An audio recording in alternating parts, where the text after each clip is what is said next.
Eh bien, bonsoir. C'est aujourd'hui mercredi 13 mai. Bienvenue donc pour le Market Inside et la clôture des marchés européens. Donc c'est Noël Clément qui est avec vous ce soir. Vous avez en incrustation le rappel légal que je vais vous laisser un peu regarder.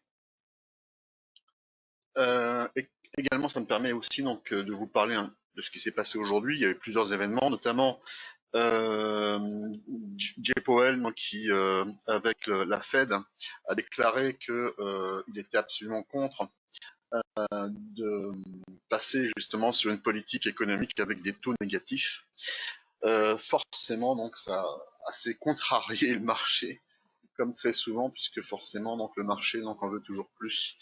Et là, forcément, c'est également un élément fondamental, comme tous les éléments fondamentaux, viennent catalyser une situation technique qui était donc en faiblesse. Alors vous le savez, depuis plusieurs jours déjà dans le Market Inside, nous en avons donc déjà parlé, donc il n'y a pas de surprise puisque l'orientation que j'avais était plutôt déjà d'abord en dérive latérale.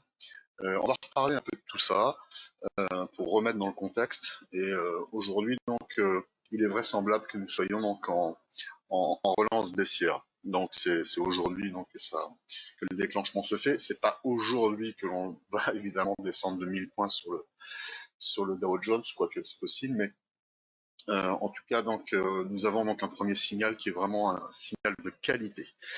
Nous avons également parlé hier et avant-hier du fait que le marché pouvait commencer à imaginer que l'inquiétude peut aussi venir d'une relance de la crise sanitaire, du virus, et c'est exactement ça, puisque aujourd'hui c'est la nouvelle qui est reprise un petit peu en boucle, donc aussi bien que nous en ayons parlé, puisque en réalité c'était quelque chose qui nous pendait au nez, et c'est un peu normal aussi d'une certaine manière. Le marché européen reculait sur cette crainte, puisqu'elle avait commencé déjà hier aux US. Nous avons aussi d'autres éléments, comme par exemple Volkswagen qui va limiter sa production dans sa plus grande usine européenne, faute de demande, faute de commande. Euh, Également, Jay Powell dit également que pour ce qui concerne les taux négatifs que nous avons dans d'autres pays, eh bien, il y a des certitudes comme quoi le résultat est vraiment très mitigé. Il a énormément de doutes vis-à-vis de ça. Et puis la dernière chose aussi, c'est que le stock de brut aux États-Unis, pour la première fois depuis des semaines, a diminué, de 0,745 millions de barils, donc pas tout à fait 1 million, au cours de la semaine terminée le 8 mai, et alors on avait eu une augmentation encore la semaine précédente de 4,5 millions. Donc, pour en revenir à ce que l'on va parler aujourd'hui, on va parler du S&P 500 que vous avez là, du Nasdaq, du CAC, du VIX. C'est important de parler du VIX parce que c'est lui qui va également nous donner le timing de comment ça va se dérouler vraisemblablement. Et on terminera par les actions dans le temps, j'espère. Donc, alors, pour en revenir sur le S&P 500, vous l'avez actuellement en H4. XTB est baissier depuis maintenant plus d'une semaine, après avoir été haussier aux alentours du 20 mars. Et c'est vrai que dans toute cette hausse, vous vous souvenez, il y avait justement ces fameuses vagues A, B, et on supposait que nous avions une vague C, et il est vraisemblable que cette vague C sur le S&P 500 en H4, même en daily, de toute façon c'est le même niveau, est un bon niveau qui pourrait vraiment être exploité. La dérive qui a suivi la cassure de ce biseau ascendant, qui a connotation baissière, eh bien n'était pas dans l'idée que nous allions baisser tout de suite, parce qu'il fallait d'abord aplatir ces fameuses moyennes mobiles au travers d'une dérive. Et depuis des semaines, on en parle, et c'est ce qui s'est passé. Et maintenant que le marché semble mûr pour pouvoir enfin casser ces moyennes, puisque nous avons la moyenne mobile à 144 périodes qui s'infléchit légèrement à la baisse, avec la moyenne mobile à 55 périodes qui est juste au-dessus et qui elle est vraiment baissière. Alors ce matin, donc pour les clients XTB, donc il y avait une proposition donc de rentrer short sur le marché, notamment sur le S&P, qui avait déjà été proposée donc la semaine dernière. Et donc simplement, donc, il fallait rentrer donc assez tôt, c'est-à-dire sur les 2856. Il y avait aussi une fourchette haute sous 2905. Euh, je pense que les clients donc ont eu le temps. Et derrière, donc il y avait une première cible à 2800 et nous y sommes. Donc voilà. Ça de toute façon, c'est pas vérifier puisque de toute façon tous les clients donc ont eu cette reco et donc la suite, donc c'est une deuxième cible qui est à 2726. Pourquoi elle est là? C'est parce que simplement donc on avait donc lancé l'hypothèse que nous aurions ici dans cette zone une épaule de gauche complexe, que l'on aurait deux, un peu mal fichu, une tête ici sur la zone des 2960 et une deuxième épaule qui elle est montée quand même très haut, c'est vrai. Mais bon, en même temps, c'est vrai qu'on a aussi parlé donc du Nasdaq qui lui donc avait une structure donc en chandelier japonais, donc on appelle ça des structures en trois bouddhas, parce qu'il y a des sommets qui sont de plus en plus hauts, donc qui rappellent un peu d'ailleurs les structures en épaule tête épaule, sauf qu'il n'y a pas de décalage. Les épaules donc sont en fin de compte pas des épaules, elles sont des têtes. Et nous avions donc aussi donc esquissé ici une ligne de coup, vous voyez. Je l'ai laissé hein, puisque je sais plus c'est sur lequel le Marketing Site peut-être d'hier ou d'avant-hier. Euh, En tout cas donc vous pouvez la retrouver. Il fallait donc la casser justement pour valider justement cette structure en épaule, tête épaule. Et là, on est en train de le faire. Donc, c'est du direct, c'est très bien, c'est facile pour en parler du coup, puisque c'est en train de se faire. Et donc là maintenant, donc, nous avons donc des chandeliers de caractère, comme j'aime les nommer, puisque on ne peut pas dire que ce sont donc des tout petits chandeliers, ils sont vraiment puissants, comme d'ailleurs ceux-ci, sauf que la différence près, c'est qu'ils étaient en cours d'une structure en construction. Et là, a priori, cette structure, eh bien, elle est aboutie, elle est arrivée à maturité, et nous pourrions donc venir donc sur les 2726, qui, elle, eh bien, terminerait une autre structure, encore une fois, un peu plus complexe, qui, elle, terminerait donc, eh bien là, cette fameuse épaule-tête-épaule qui était donc sur une oblique, et là, nous en aurions une autre qui pourrait très bien se terminer ici.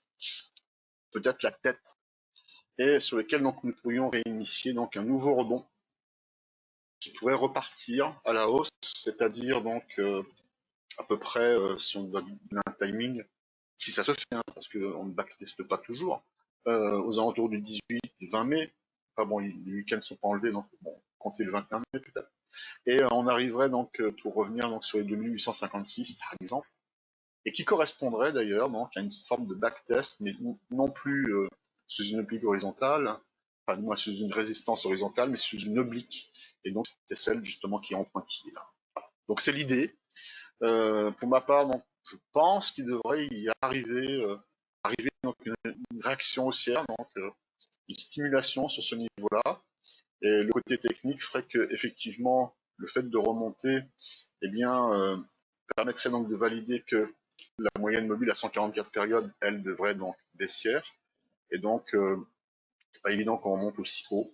Mais en tout cas, donc, c'est sur le chemin. Et puis, comme on regarde aussi donc l'ADX, on voit qu'actuellement l'ADX, lui, n'est pas monté au-dessus de 25, il est en noir, mais par contre, le noir, donc, il est violemment orienté au-dessus des 25. Allez, on passe sur l'US 100, qui lui, donc le Nasdaq 100, qui est en H4 également. Alors vous vous souvenez aussi, vous pouvez reprendre hein, le Market Inside, je crois que c'était lundi, pour être précis, et donc il y avait déjà cette ligne rouge, hein, on l'avait dessinée, et qui avait donc une autre parallèle ici, hein, qui donc symbolisait en définitive une sortie donc de ce biseau ascendant, où on reprend encore une fois ces fameuses structures en vague, en ABC, ce sont des vagues d'égards, correction de la baisse. Et donc, bien, a priori, on n'a pas trop violé justement cette résistance, on l'a un peu percée. Mais en tout cas, donc, on a tellement échoué donc à venir donc fermer le gap baissier du 24 février, puisque on ne l'a même pas. Donc l'idée donc c'était de rentrer en short donc sur cette position à 9414, entre 9414 et 9248. Donc les clients XTB donc ont pu le faire sans problème. Et donc là maintenant donc il y avait un premier objectif à 9125 et un deuxième donc qui arrive à 8754. Pourquoi? Tout simplement parce que encore une fois cette ligne rouge là peut symboliser une ligne de coup. Une ligne de coup qui reprend justement donc les fameux trois Bouddhas. Hein, le premier Bouddha, le deuxième et le troisième. C'est comme ça que ça marche hein, sur justement cette structure. Donc forcément nous devrions avoir une réaction à ce niveau-là, surtout qu'en plus on a la moyenne mobile à 144 périodes qui est encore haussière. Donc il va falloir donc la travailler. Alors bien sûr, nous pouvons donc la traverser et donc venir la mécher et donc immédiatement donc derrière remonter donc s'appuyer sur la moyenne mobile à 377 périodes et après venir backtester par le dessous. Dans tous les cas, nous avons quelque chose qui va ressembler donc au S&P où vous auriez donc ici une épaule, ici une structure en tête qui viendrait s'appuyer donc sur cette zone horizontale sur les 8300 à terme après avoir fait donc cette vague baissière et après donc faire la deuxième épaule qui elle viendrait backtester par le dessous. Allez, on avance parce que c'est vrai que là je prends beaucoup de temps. Sur le CAC, parce que là il y a beaucoup de personnes quand même qui sont intéressées sur le CAC, on est en France. Eh bien elle c'est assez différent puisque le CAC donc est beaucoup plus faible et ce CAC hein, à partir du moment donc où on avait eu justement donc cette zone qui pouvait être une zone de support et donc là à ce moment-là plutôt que de la laisser en rouge on va la mettre en vert. Et bien là nous aurions donc quelque chose qui serait beaucoup plus confort hein, puisque nous aurions ici une épaule. Ça serait donc une structure en épaule-tête-épaule, mais avec une ligne de coup horizontale. Ici, une tête, elle est évidente, et ici, une autre épaule. Surtout qu'en plus, là, quand on le voit en H4, eh bien, cette épaule de droite, donc, qui est en train donc, d'enfoncer la ligne de coup, elle est appuyée par, justement, les Bollinger Bands, que l'on voit ici, je vous noircis, qui sont en train donc, de diverger. Et lorsque l'on a donc une divergence entre la bande Bollinger supérieure et la bande Bollinger inférieure, eh bien, nous sommes dans un régime de bulle, c'est-à-dire une bulle de chaos, sur lequel donc il y aurait donc de très grandes chances de venir casser les 4300. D'ailleurs, il y avait aussi une recommandation qui était faite dessus. Mais je ne vais pas en parler, on va les laisser plutôt donc pour le privilège donc, des clients XTB. Dans tous les cas,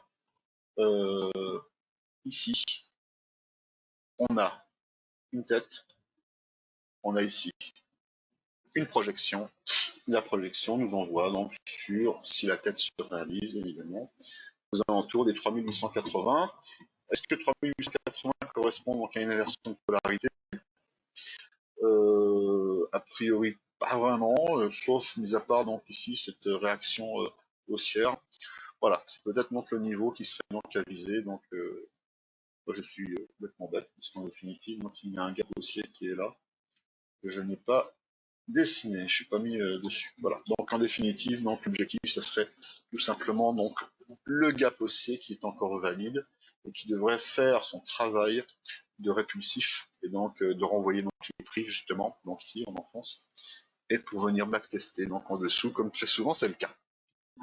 Allez, on avance ensuite, on attaque le VIX. Alors là, le VIX, c'est super intéressant puisque on en avait parlé il y a 2 semaines, 3 semaines, où justement donc j'avais lancé donc l'hypothèse que nous n'avions pas un double creux et que justement nous pouvions tout à fait donc descendre après être sorti de ce biseau et redescendre encore un peu plus bas et pour après construire une structure donc qui serait en épaule, tête et épaule. Et en réalité, ce qui s'est passé, c'est que la tête n'était pas ici, mais plutôt là. Et d'ailleurs, c'est assez cohérent puisque en définitive, vous avez donc sur l'unité daily la MM 144 donc qui est encore un peu haussière. Et on est venu prendre un appui dessus. Et maintenant, et c'est là où c'est intéressant, c'est de pouvoir passer en H4. Et en H4, vous avez donc une magnifique structure qui va donc ici normalement donc se développer de telle sorte que vous avez ici la moyenne mobile à 377 périodes, la plus petite à 144 périodes et la plus courte encore à 55 périodes. Quand on est en période de hausse, eh bien donc c'est dans ce sens-là que l'on est. d'accord? On a la première donc qui est au contact des prix à 55, 144 pour 177. Et donc on avait déjà parlé plusieurs fois donc justement des non-croisements entre moyennes mobiles, non-croisement baissier. Et là, typiquement, si nous avons un non-croisement baissier sur la 377 et la 144, et en plus de ça, quand on voit le VIX, comment il réagit avec une telle violence, nous devrions effectivement avoir ce non-croisement baissier. Et généralement, un non-croisement baissier est bien plus puissant qu'un croisement aussi. Donc ça veut dire que vraisemblablement, donc, les prix vont vraiment éjecter à la hausse, et comme le VIX est contrarien, eh bien, dès lors que le VIX monte, l'ensemble des indices, et notamment le S&P, puisqu'il est calculé sur le S&P, devrait baisser également violemment. C'est pour ça que je parlais donc de relance baissière. Et on termine par le DAX. Et le DAX, même chose. On le voit, on l'avait aussi dessiné. Vous pouvez reprendre les autres barres inside. Donc vous avez donc cette ligne-là qui a été reprise, je ne sais plus sur lequel, avec ici une épaule à gauche, ici une tête, ici une épaule à droite. Ici vous aviez donc la fameuse ligne de coup qui était proposée. Et force est de constater qu'actuellement, nous sommes en train donc de la franchir en direct. Donc voilà, donc si vraiment tout ça se réalise, eh bien vous avez donc sur le market inside la relance baissière donc du marché après avoir rebondi pendant 2 mois, quoi. Voilà, merci, je n'en fais pas plus. N'hésitez pas donc à poser des questions sur les commentaires, j'y répondrai avec grand plaisir. Et puis donc je vous propose donc on se retrouve demain. À bientôt, au revoir.